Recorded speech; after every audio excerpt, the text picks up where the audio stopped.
So haala kanaan argetti haala kanaan oke maragamtee jechuudha. Kanaafuu kun amma madrasaa furqaantu maragamu jira jechuudha. Akkatti haala kanaan maraganitti sirri tolchanii ilaalu. Haalan bareechaa jiranii. Kanaafuu haala kanaan waraabanii sirriitti dalagaa jiran jechuudha. Kanaafuu haala kanaan akka qiitii gubbaa firfirfatanii dalagaa baay'ee bareedduudha jechuudha. Kanaafuu baay'ee jajjaboodha. Fayyaa adeemee akkatti haala kanaan dalagan jechuudha. Kana jechuudha akkaataan argetti manatti maragatan haala kanaan isinitti baruu qabdan jechuudha. Baay'ee goota mana argeedha haala kanaan waraabanii jechuudha.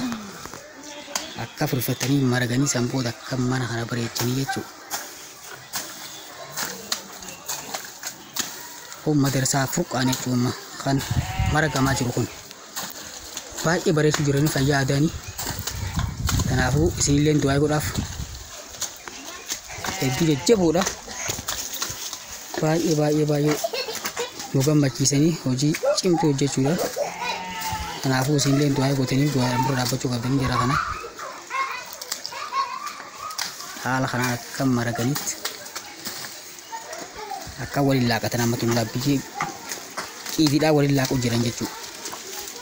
Akka bukeeffatan booda mana maraganii jechuun mala akka bareechan gartanii haala kanaan akka bareeffachuu qabdan jechuudha. Isinis tun amma bakka tun magaalaa Oddeessaa madrasaa furqaantu kan maragamu jira jechuudha.